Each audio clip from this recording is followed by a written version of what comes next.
Hey there, fellow Thomas fans. Today we are going to be taking a look at the most recent full train layout that I had done, apart from a review video that I will be bringing out into the future. There is a chance that I may start up another full layout using nearly all of the train pieces that I have, like what you see here. But this is just going to quickly go over what it is that I had set up here. Now, unfortunately, I have since disassembled this train layout, but since I had these pictures around, I thought that I might as well show them off. Now, this train layout is very unique from the other ones that I have done before, in that it actually combines multiple different official train layouts and puts them into one. There are some substitutions in some locations, but generally it is actually supposed to be a bunch of official layouts that are put into one.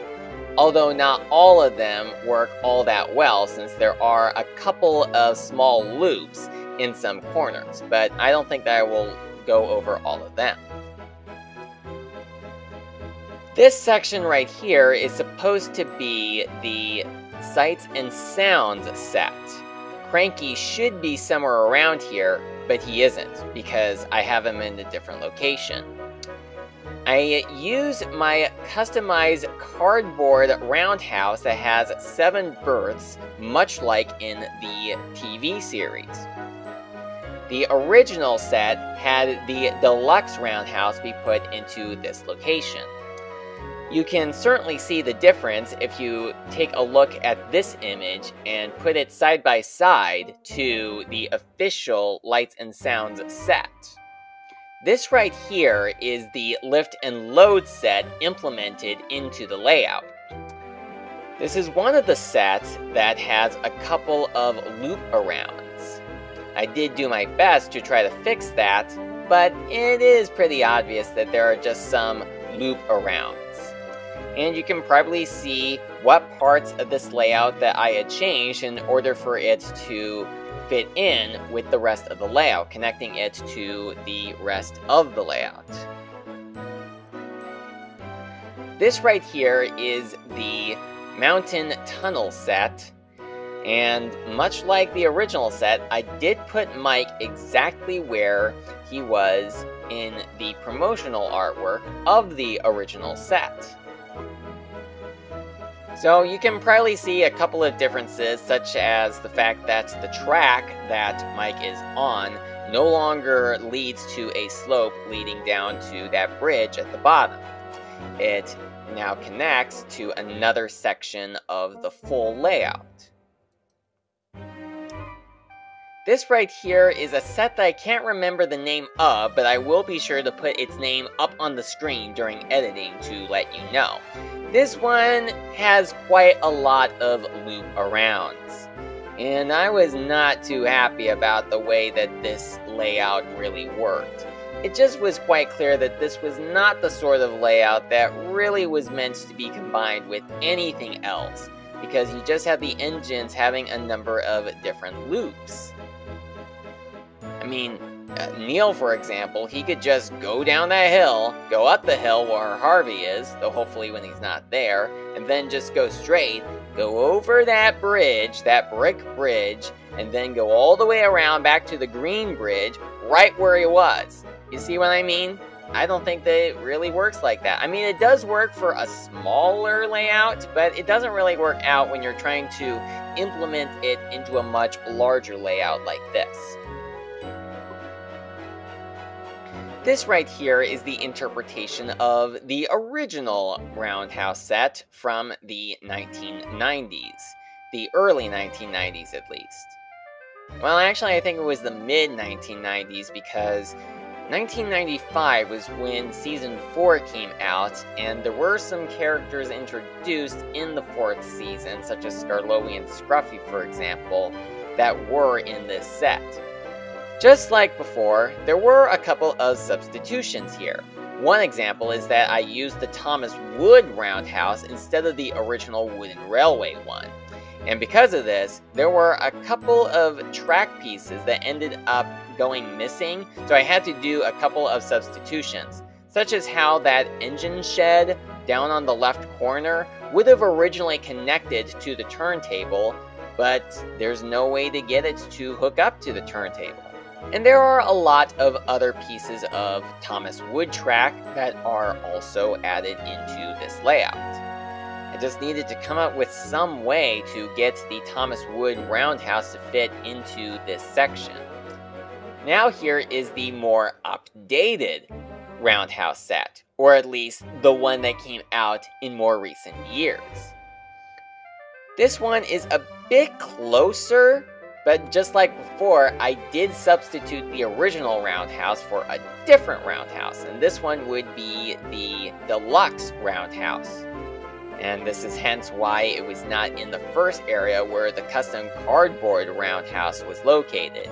It fits a bit better here since, well, both the deluxe roundhouse and the original roundhouse do fit with the turntable, as you see in the picture, that is designed to fit with either the original roundhouse or the deluxe roundhouse. Although the original roundhouse also had this switch track that it could also connect to, which for some reason the deluxe roundhouse cannot work with. At least when I've tried it, it didn't work. So you can pretty much see a couple of substitutions that needed to be made in order for it to connect to the rest of the layout. Now here is an image that is very far from the rest of the layout. In fact, it's actually on a part of the floor in my basement, which is where the entire layout is actually, where I have pretty much the interpretation of the Diesel Works, which is not meant to be trying to replicate an official set. I will acknowledge that a lot of the pieces that you do see here were part of a Day of the Diesel's layout, but I did not make any attempt at getting that layout replicated here. I just took the pieces that I had gotten from eBay a couple years back and just tried to do my own Diesel Works. It's not perfect, but this was what I got. Now in the image, you will see two diesel engines. There is Diesel 10, who is in the shed, and then there is a customized diesel that I made, which I think I had customized from using my original Diesel 10 from 2000. I just customized him to be something different. Now if you are wondering who that is supposed to be, that is supposed to be that diesel from the Railway series, D something something with the numbers. But if you know of the diesel who was given the name Roderick, that is the diesel.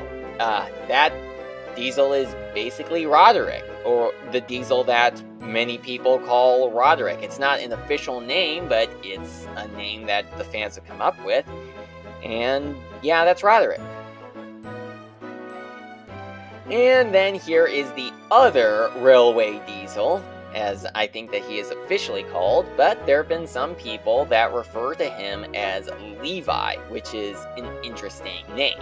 Now I did show this custom off probably in the past video that I made quite a long time ago, and it's a custom that I made using a 2018 style Thomas Wood diesel where I just flipped the chassis, spray painted it, and then just added on the face to where Diesel's back originally would be, since, well, this version of the other Railway Diesel, or at least how he is perceived, is basically supposed to be back to front, or at least that is how most fans interpret him by. Personally, I think it might have just been a secondary face on his back, much like with the Coldefell engines, but it is also a neat idea to think maybe he just has one face and it just happens to be what would normally be perceived as the back. Now, along with this set, I think that I had also gotten a couple of customs since I had done my last Thomas Wood and Railway collection video. This right here shows the alternative versions of James, such as the black version of James that was released during the 70th anniversary of Thomas, which was released during the time that The Adventure Begins came out. And then there is also the James with Team Colors release and the Busy as a Bee James, which came out a couple years earlier that I was able to get off of eBay. The James with the Teen Colors comes from an episode from the Hit era, the one where James was chosen to pull a sports team, and they just used a bunch of socks and flags to decorate him for that occasion. And the Busy Bee James is from the episode The Green Controller, where Percy is given instructions by Lady Hat on what jobs to give each of the engines that day, and Percy misinterprets her instructions and thinks that James should be painted like he is a bee. Although it does seem kind of odd that they would have the wooden railway model give James an angry face, when the only face that he was ever shown wearing while he was painted like this was a sad face. I don't get why they couldn't have used that same face either. You're just giving James an emotion in a coat of paint that he was never shown to have on screen. Though maybe that is what he looked like while he was being repainted, but we don't see that on screen. Back to the layout, here is Farmer McColl's farm with quite a lot of Thomas Wood elements implemented into the layout. And I suppose Thomas Wood just is not all that great for building layouts anyway. But this, once again, was another one of those moments of there just are a lot of loop arounds. And in this picture, we happen to have Bert, who is an official model, and then we have Jock, who is a custom model. It is an official character, but it's a custom model of an official character. And then in this scene, we have the airfield with Jeremy the jet plane, and we also happen to have the figures of Dudley Puppy and Kitty Catswell from Tough Puppy. I don't know how many of you are familiar with that show, but it is a show that I have been into for quite a long time. It certainly was a fantastic show, although it wasn't perfect, but it was pretty good in my eyes. I just happened to have put them onto the layout. And there are also two other characters from that show, Snaptrap and the Chameleon, who were two villain characters from that show, that I have also put onto this layout somewhere. And there's another shot of the airfield, and now we also have Harold. Okay. Oh, and there's the Chameleon, who is looking at the bell tower from the Sam and the Great Bell set. I don't think that I have attempted to rebuild the Sam and the Great Bell set into this layout. I just put that in as an extra feature. And then here is Snaptrap, who is taking a look at the horse at the Ulstead Castle set. Yeah, I just added him there. Like, he has the intention of maybe stealing it because, you know, he's a bad guy and that's what bad guys do, they steal. And here are some other characters that don't come from Thomas the Tank Engine, but this time it is Shining Armor, Cadence, and Flurry Heart from My Little Pony Friendship is Magic. And they are over at the station. And here are some more characters from My Little Pony Friendship is Magic, and they happen to be the main six. We got Rainbow Dash, Rarity, Twilight, Applejack, Fluttershy, and Pinkie Pie. They're just standing outside of the station. And then here we have Sir Topham Hatt in Winston, along with Lady Hat. Now, Lady Hat is a custom model that I had made out of Model Magic, which is like an air drying clay. And I decided to get the Thomas Wood Winston, the fully painted one, to use for my Thomas Wood and Railway layouts. I mean, yeah, I suppose that the original wooden railway model of Winston probably would work better, but hey, I can have Sir Topham Hatt come out of Winston anytime I need for him to be, And this was also a great way for me to get a Thomas Wood model of Sir Topham Hatt, even though the Thomas Wood figures are not actually made of wood, they're made of plastic. That's just how it went in the Thomas Wood line. They had the human characters be made of plastic and not wood. But at least they looked better than the original models from 2008 had. And here's the outside of the station, where we see Gordon, the closest character to the camera. And then we also see Spencer in the distance. And further away, we see Rebecca. And then we also see either Bill or Ben right next to her. And even further than that, we see Percy. There were multiple different stations that I have used right here. You probably have seen them at the beginning of the video. And now here is the outside of the castle, which is meant to represent Ulstead Castle. It's not trying to be the original Ulstead Castle set, it's just using the parts from the Ulstead Castle set and putting them into this layout. And the original roundhouse is located right here, and this is where Stephen is. It's probably also the shed where Glenn and Millie go. And I guess now there's room for 2 more engines to come work at the estate. And here's Glenn himself at the top of the castle. Now here we have Stefano, part of the Super Cruiser. I think I remember somebody had asked me to make a custom wooden railway model of Stefano, or the Super Cruiser, but I told him I'm just going to be using the actual Super Cruiser for my wooden railway layout. And if he does not like that, that's too bad. This is my wooden railway collection, and this is what I'm going to be using to represent Stefano. I mean, he may not be wooden railway specific, but as you may recall, with both the Superstation and the Super Cruiser, they were designed to be compatible with various different Thomas merchandise, including Thomas Wooden Railway and Thomas Wood. And on Stefano, we have Hiro and Kenji.